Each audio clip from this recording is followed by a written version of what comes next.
Hi everyone, welcome to the Highlights from Ukraine podcast, your daily audio summary of the latest news reported in the Ukrainian media. My name is Artem, and here is the news.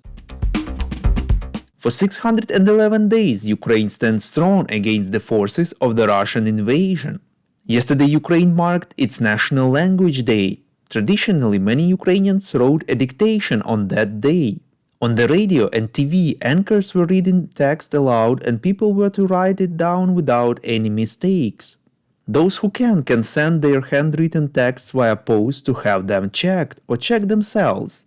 In his evening video address, President of Ukraine Volodymyr Zelensky wished Ukrainians to be united by the feeling of how much Ukraine, the Ukrainian language, and all of our Ukrainian people endured, accomplished, went through, survived, and made to ensure that Ukraine always remains free and one day celebrates its victory. Volodymyr Zelensky informed that he held a military cabinet meeting regarding the situation on the front line, Kupiansk, Bakhmut, Avdiivka, Marinka, and Melitopol directions. He thanked all the warriors who are holding their positions firmly and eliminating the occupiers. The president stressed that this week has significantly increased Russian losses. Another meeting of the head of state was on shelters. Zelensky said that a complete review of all shelters in Ukraine has been carried out. A special website has been created where one can see the condition of shelters across the country and the progress of shelter-related work. We are really grateful for the support we get from our Patreon subscribers. Their financial contribution makes this podcast possible. If you want to support us as well, even if it's just $5 a month, you can do so following the link in the description to this episode. Thank you. The Defense Intelligence of Ukraine warned that the Russian special services had prepared a series of information attacks against Ukraine, reports Ukrinform. In particular, the Russians plan to disseminate fake news that corrupt Ukraine sells weapons to Hamas terrorists and also uses the grain corridor for the illegal arms trade.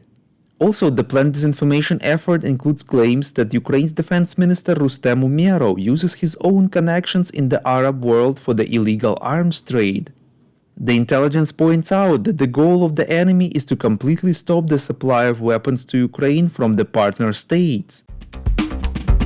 Recently appointed pro-Ukrainian Slovak Prime Minister Robert Fico has said that Ukraine is the most corrupt country in the world, reports European Pravda. He specified that this applies to all levels of government. Fico questioned the need to increase the European Union's financial assistance to Ukraine with 50 billion euros of aid for 2024-2027. President of Ukraine Volodymyr Zelensky had a phone call with British Prime Minister Rishi Sunak, reports TSN. They discussed the situation on the front line, and Zelensky informed that Russia has lost at least a brigade in its attempts to encircle and capture the city of Avdiivka, Donetsk Oblast. Zelensky thanked Sunak for all the timely and comprehensive assistance from the United Kingdom, in particular for the recent £100 million defense support package. The Ukrainian leader briefed the British Prime Minister on the situation in the Black Sea and Russia's actions that pose a threat to the civilian shipping industry. Zelensky said that the grain corridor would continue to function despite all threats. They discussed further work on the introduction of insurance for civilian vessels. Germany transferred another package of military aid to Ukraine, reports European Pravda. According to the German government website, Kyiv received Iris-T air defense system and missiles for it, 4 armored personnel carriers, air surveillance radar, ammunition for Mars 2 multiple launch rocket systems, 8 reconnaissance drones, 4 ground surveillance radars, 5 uncrewed surface vessels, 6 border protection vehicles, 10,000 safety glasses, and artillery ammunition. Thank you for listening to the Highlights from Ukraine podcast. We're a commercial initiative of just 2 people and we need your help to grow. Share information about the podcast, rate us in the app, subscribe to our Patreon. With your support, we're getting better.